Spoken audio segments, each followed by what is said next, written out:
अब हम देखते हैं कि दूसरा प्राथमिक आर्थिक क्रियाकलाप या प्राथमिक व्यवसाय जिसके अंतर्गत हमने बात की थी भोजन का संग्रहण।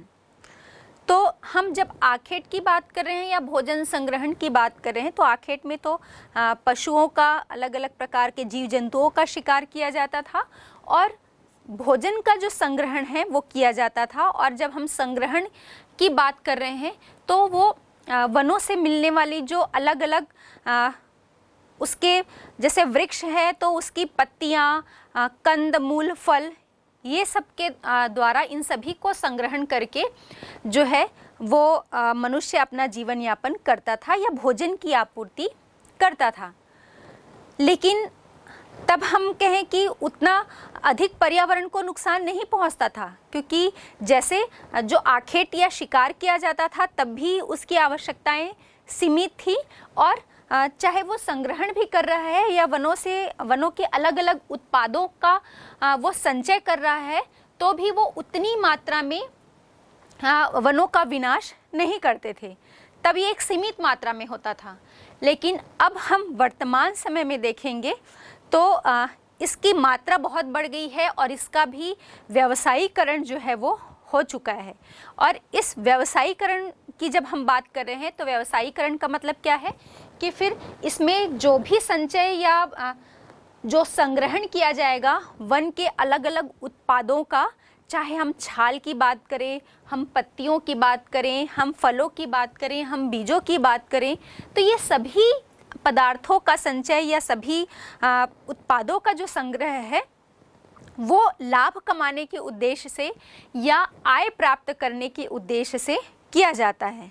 तब ये बहुत ज़्यादा नुकसानदेह है और हमारे पर्यावरण को नुकसान पहुंचाने वाला है। तो हम बात कर लेते हैं कि ये जो भोजन संग्रह के भी पहले हम देख लें कि कौन कौन से ऐसे क्षेत्र हैं जहाँ पर इस व्यवसाय को अपनाया जाता है। तो प्रमुख रूप से जब हम विश्व में इसके वितरण की बात करें तो यहाँ पर हम देख लेते हैं, पहला उच्च अक्षांशीय क्षेत्र और दूसरा निम्न अक्षांशीय क्षेत्र। अभी जैसे हमने आखेट के संबंध में बात की थी, जो शिकार भी है, चाहे हम शिकार कहें या भोजन संग्रहण करें, ये दोनों ही जो कार्य हैं वो एक कठोर जलवायु वाले क्षेत्रों में किए जाते हैं। तो अभी हमने कहा चाहे उच्च अक्षांशों की हम बात करें जो बहुत ठंडे क्षेत्र हैं, ठंडे प्रदेश हैं, और फिर हम निम्न अक्षांशों की बात करें जो बहुत ही गर्म क्षेत्र होते हैं।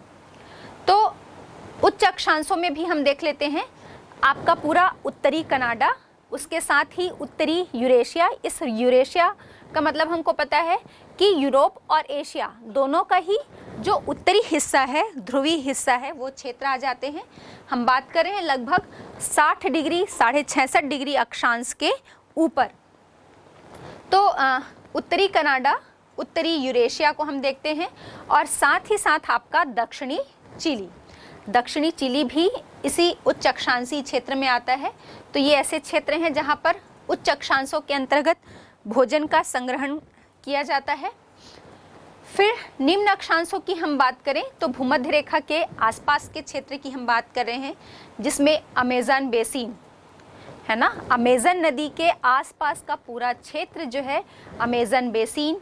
फिर हम अफ्रीका में आ जाते हैं तो कांगो, या इसी नदी को हम ज़ायरे नदी भी कहते हैं, तो कांगो के आसपास का पूरा क्षेत्र जिसे हम कांगो बेसिन कह रहे हैं, इसके साथ ही साथ ऑस्ट्रेलिया और ऑस्ट्रेलिया के बाद पूरा दक्षिण पूर्वी एशिया का जो आंतरिक हिस्सा है, इन सभी क्षेत्रों में भी भोजन का संग्रहण कार्य जो है वो किया जाता है।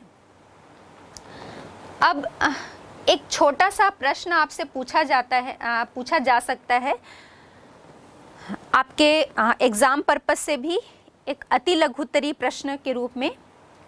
चिकल, चिंगम तो आप सभी खाते होंगे है ना, तो इसी से संबंधित एक क्वेश्चन मैं पूछती हूँ, चिकल, चिकल क्या है ना। तो ये चिकल या आप जो चिंगम खाते हैं ये चिकल से बनता है, और चिकल एक प्रकार का वृक्ष से निकलने वाला, पेड़ से निकलने वाला गोंद है। और ये जो गोंद है ये किससे प्राप्त होता है, तो ये जेपोटा वृक्ष आप देख रहे हैं सामने, जेपोटा वृक्ष के दूध से प्राप्त गोंद से चिंगम जो है या चिकल हम जिसे कहते हैं ये बनाया जाता है। प्राथमिक आर्थिक क्रियाकलाप या प्राथमिक व्यवसाय जिसके अंतर्गत हमने बात की थी भोजन का संग्रहण। तो हम जब आखेट की बात कर रहे हैं या भोजन संग्रहण की बात कर रहे हैं तो आखेट में तो पशुओं का, अलग अलग प्रकार के जीव जंतुओं का शिकार किया जाता था और भोजन का जो संग्रहण है वो किया जाता था। और जब हम संग्रहण की बात कर रहे हैं तो वो वनों से मिलने वाली जो अलग अलग उसके जैसे वृक्ष है तो उसकी पत्तियाँ, कंद, मूल, फल, ये सब के द्वारा इन सभी को संग्रहण करके जो है वो मनुष्य अपना जीवन यापन करता था या भोजन की आपूर्ति करता था। लेकिन तब हम कहें कि उतना अधिक पर्यावरण को नुकसान नहीं पहुंचता था, क्योंकि जैसे जो आखेट या शिकार किया जाता था तब भी उसकी आवश्यकताएं सीमित थी और चाहे वो संग्रहण भी कर रहा है या वनों के अलग अलग उत्पादों का वो संचय कर रहा है तो भी वो उतनी मात्रा में वनों का विनाश नहीं करते थे। तब ये एक सीमित मात्रा में होता था। लेकिन अब हम वर्तमान समय में देखेंगे तो इसकी मात्रा बहुत बढ़ गई है और इसका भी व्यावसायीकरण जो है वो हो चुका है। और इस व्यावसायीकरण की जब हम बात कर रहे हैं तो व्यावसायीकरण का मतलब क्या है कि फिर इसमें जो भी संचय या जो संग्रहण किया जाएगा वन के अलग अलग उत्पादों का, चाहे हम छाल की बात करें, हम पत्तियों की बात करें, हम फलों की बात करें, हम बीजों की बात करें, तो ये सभी पदार्थों का संचय या सभी उत्पादों का जो संग्रह है वो लाभ कमाने के उद्देश्य से या आय प्राप्त करने के उद्देश्य से किया जाता है।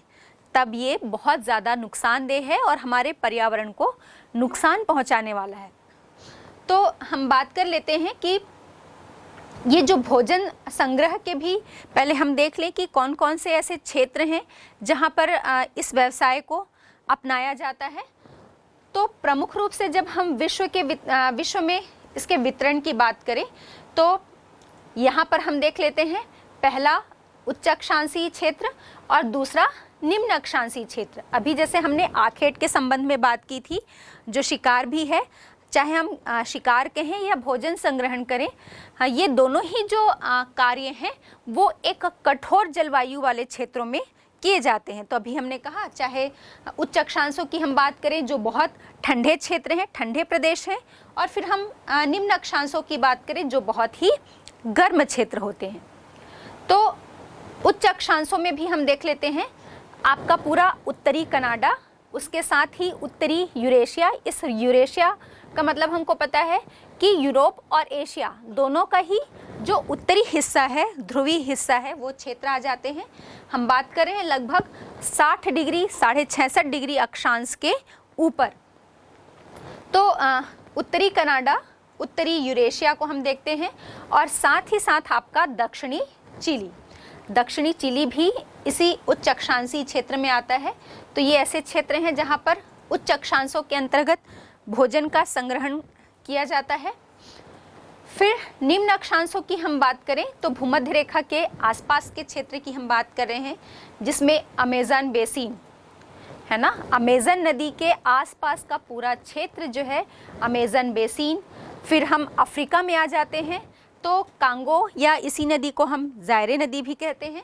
तो कांगो के आसपास का पूरा क्षेत्र जिसे हम कांगो बेसिन कह रहे हैं, इसके साथ ही साथ ऑस्ट्रेलिया और ऑस्ट्रेलिया के बाद पूरा दक्षिण पूर्वी एशिया का जो आंतरिक हिस्सा है, इन सभी क्षेत्रों में भी भोजन का संग्रहण कार्य जो है वो किया जाता है।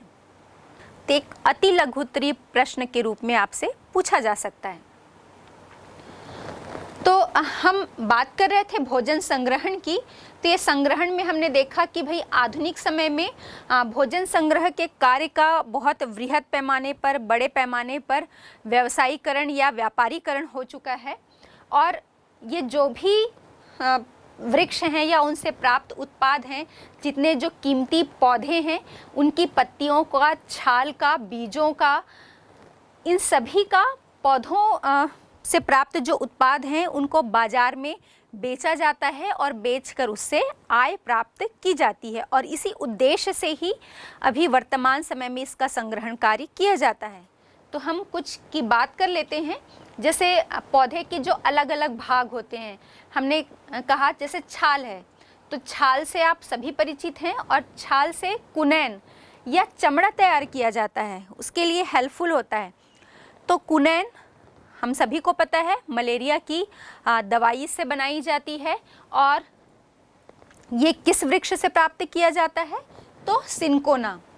तो हमने देखा सिनकोना नामक वृक्ष से इसकी छाल से कुनैन और चमड़ा तैयार किया जाता है। पत्तियों से जो है वो अलग अलग प्रकार के पेय पदार्थ बनाए जाते हैं, जैसे चाय, कॉफ़ी तो आप घर में पीते ही होंगे, है ना। और यहाँ पर आप पिक्चर में देख भी रहे होंगे कि कुछ महिलाएं जो हैं वो चाय की पत्तियों को चुन रही हैं।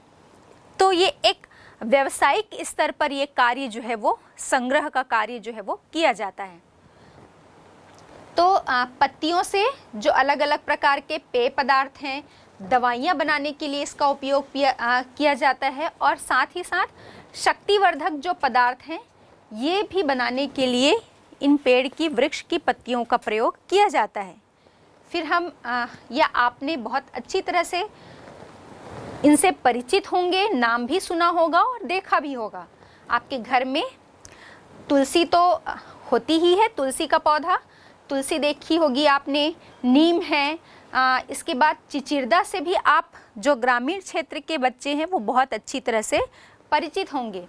और शतावर और पुनर्नवा, ये कुछ ऐसे चर्चित नाम हैं जो आपके शक्तिवर्धक हम कहें कि पदार्थ बनाने के लिए, दवाइयाँ, अलग अलग प्रकार की दवाइयाँ बनाने के लिए, और हमने भी बात की कि चाय और कहवा ये पेय पदार्थ के रूप में इनका प्रयोग किया जाता है। फिर हम तने जो होते हैं, वृक्ष के तने, इनसे बलाटा है, गोंद है, रबड़ है, ये बनाया जाता है। और इनके बीजों से, अलग अलग प्रकार के वृक्ष के बीजों से तेल तैयार किया जाता है। तो तेल भी आपने देखा होगा, सनफ्लावर या सूर्यमुखी का पौधा आपने देखा ही होगा, और इससे आपको पता है कि इसके बीजों से तेल निकाला जाता है। मूंगफली का तेल आप प्रयोग करते ही होंगे घर में, और मूंगफली खाते भी होंगे। तो मूंगफली जो है, इन बीजों से तेल निकाला जाता है। तिल से भी आप बहुत अच्छी तरह से परिचित हैं, और आपको ये पता है कि तिल के बीजों से भी इसका तेल जो है वो तैयार किया जाता है। सरसों की फली से भी तेल निकाला जाता है।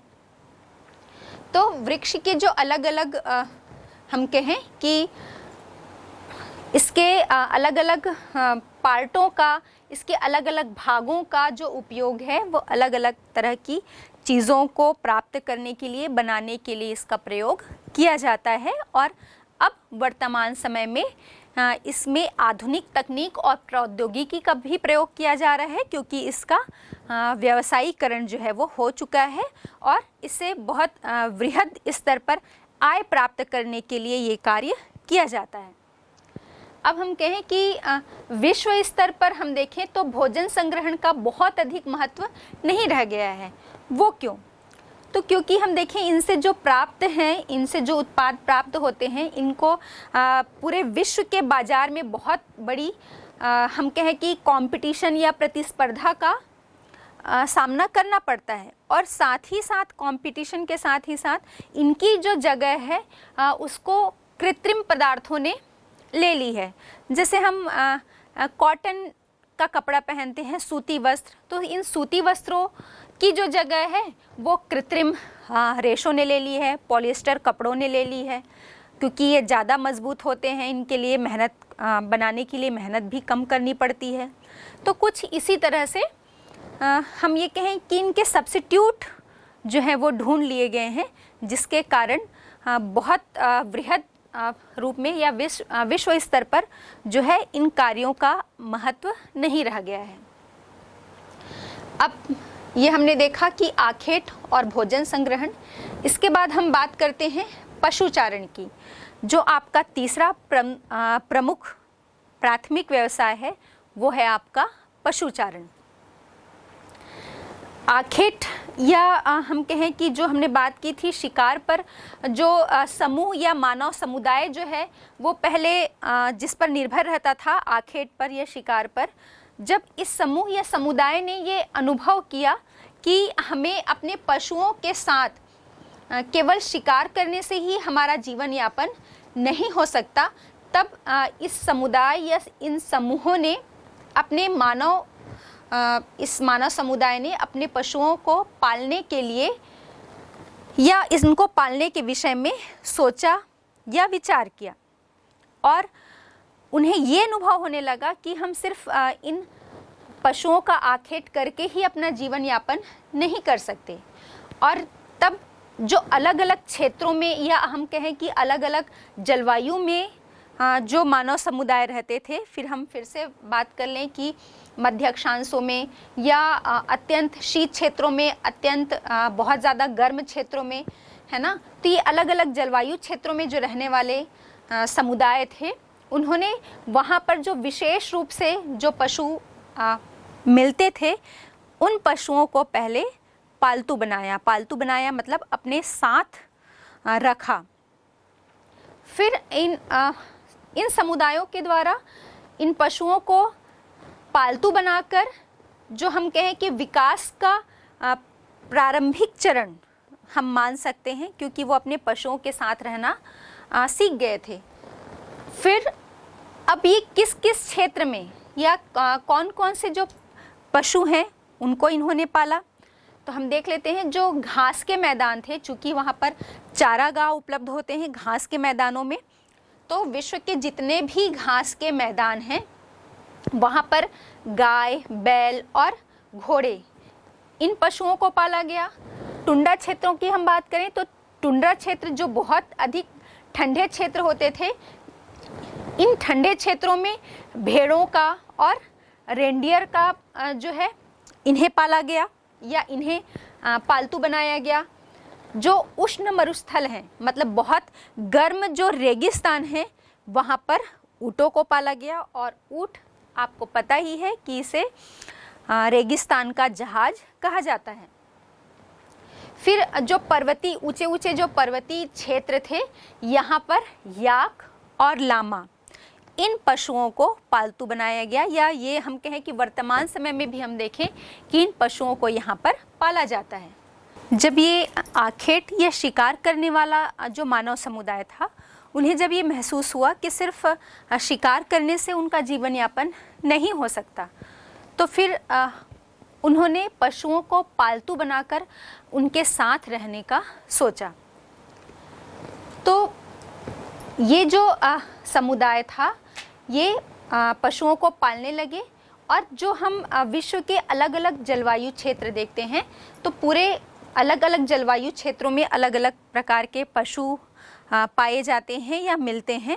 तो उन जलवायु क्षेत्रों में जो समुदाय रहता था, वो वहाँ पर विशेष रूप से जो पशु मिलते थे उनके साथ ही अपना जीवन यापन करने लगे या उनके साथ रहने लगे, उनको पालने लगे। इसमें भी हम देखते हैं कि जो घास के मैदान हैं, विश्व के जितने भी घास के मैदान हैं, चाहे हम उत्तरी अमेरिका की बात कर लें, दक्षिणी अमेरिका की बात कर लें, अफ्रीका महाद्वीप में, एशिया महाद्वीप में, फिर वो चाहे प्रेरी हो, पंपाज हो, या फिर हम किसी भी सवाना घास के मैदान की बात करें, विश्व में जितने भी घास के जो मैदान हैं, क्योंकि वहाँ पर प्राकृतिक रूप से एक चारागाह उपलब्ध होता है, तो इसलिए वहाँ पर ऐसे जानवर पाले गए जिन्हें घास की या चारे की अधिक आवश्यकता थी। जैसे कि गाय है, बैल, घोड़े, ये जो हैं वो घास के मैदान में विशेष रूप से पाले जाते हैं। वहीं हम देखें जो टुंड्रा प्रदेश हैं, बहुत अधिक ठंडे क्षेत्र हैं, तो इन ठंडे क्षेत्रों में भेड़ें हैं और रेंडियर, इन पशुओं को पाला जाता है। फिर हम जो उष्ण मरुस्थल की बात करते हैं, मतलब जो गर्म रेगिस्तान है, वहाँ पर ऊँटों को पाला जाता है, और आपको तो पता ही है कि ऊँट को रेगिस्तान का जहाज कहा जाता है।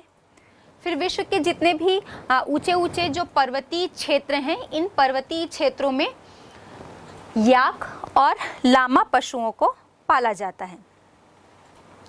तो जो पशुचारण है, या हम कहें कि आप इस पिक्चर में बहुत अच्छी तरह से देख पा रहे होंगे कि एक जो चरवाहा है, ये बहुत सारे पशुओं के समूह को, मतलब किसी एक पशु का जो समूह है उसके साथ जा रहा है उसे चराने के लिए। तो ये जो पशुचारण है ये भी दो तरीके से या दो प्रकार का होता है, उन्हें पालने के तरीके के अनुसार और जीवन निर्वाह या जीवन यापन के तरीके के आधार पर दो प्रकार जो हैं वो इसके दो वर्गीकरण किए जाते हैं। पहला है आपका चलवासी पशुचारण और दूसरा है आपका वाणिज्य पशुपालन। तो सबसे पहले हम देख लेते हैं नोमैडिक हार्डिंग, या जिसे हम चलवासी पशुचारण कहते हैं। इसकी क्या विशेषताएं होती हैं, या हम किसे कहेंगे? तो चलवासी पशुचारण जो है ये एक पशुओं पर आधारित, हम कहें कि जीवन निर्वाह या जीवन जीने की कला है, या जीवन यापन करने की हम कहें कि एक तरीका है। फिर जो प्राचीन जीवन निर्वाह व्यवसाय था उनमें से हम एक इसे मान सकते हैं चलवासी पशुचारण को। फिर इसमें जो चरवाहे होते हैं जो अपने पशुओं के साथ चलते हैं, ये चरवाहे अपने भोजन के लिए, आवास के लिए, कपड़ों के लिए, अपने औजार या उपकरण के लिए और यातायात के लिए ये पर्टिकुलर उसी पशुओं पर ही निर्भर रहते हैं जिनको वो पालते हैं। फिर ये एक स्थान से दूसरे स्थान पर लगातार प्रवास करते हैं। ये एक स्थान पर स्थायी रूप से नहीं रहते हैं। ये पशुओं के साथ, अपने पशुओं के समूह के साथ एक स्थान से दूसरे स्थान की तरफ प्रवास करते रहते हैं।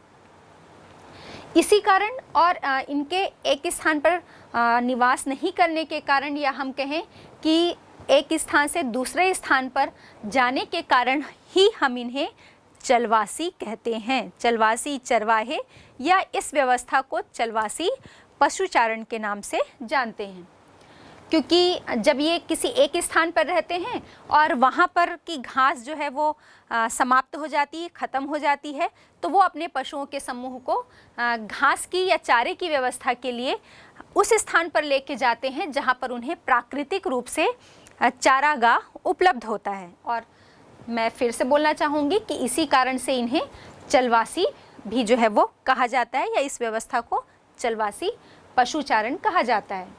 अब इस चलवासी पशुचारण के प्रमुख पशु कौन कौन से होते हैं, तो हम देखते हैं। हम फिर से अलग अलग जलवायु क्षेत्र की बात कर रहे हैं। तो जलवायु क्षेत्र में भी आपके सामने ये पृथ्वी या ग्लोब आपको नज़र आ रहा होगा, या मैं कहूँ ये पूरा नक्शा विश्व का आपको नज़र आ रहा होगा।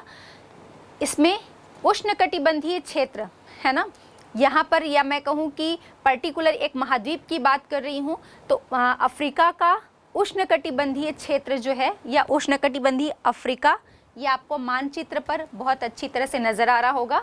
तो उष्णकटिबंधीय अफ्रीका में गाय और बैल जो हैं ये प्रमुख पशु होते हैं जिन्हें यहाँ पर पाला जाता है। फिर दूसरा है आपका सहारा और एशिया का मरुस्थल। सहारा आपके अफ्रीका के रेगिस्तान है, अफ्रीका का हम ये कहें पूरे विश्व का सबसे बड़ा मरुस्थल है, और इसके साथ ही साथ एशिया का जो मरुस्थल है, फिर हम चाहे बात कर लें हमारे भारत के ही थार मरुस्थल की, है ना, तो यहाँ पर इन मरुस्थलीय क्षेत्रों में भेड़ और बकरी और इसके साथ ऊँट जो है वो विशेष रूप से इन्हें पाला जाता है। फिर तिब्बत और एंडीज के जो पर्वतीय भूभाग हैं, मतलब विश्व के जितने भी पर्वतीय भूभाग हैं उनमें भी जो तिब्बत और एंडीज का पर्वतीय भूभाग है वहाँ पर याक और लामा ये दो पशुओं का पालन किया जाता है। इसके बाद आर्कटिक, जो हम बहुत ठंडे क्षेत्र की बात करते हैं, तो पूरा आपका नीचे हम दक्षिणी गोलार्ध में आर्कटिक महाद्वीप या आर्कटिक के अलावा जो उत्तर का उप उत्तरी भूभाग है या आर्कटिक क्षेत्र है, यहाँ पर हम देखते हैं कि जो एस्किमोज हैं, यहाँ पर एक एस्किमोज जनजाति मिलती है।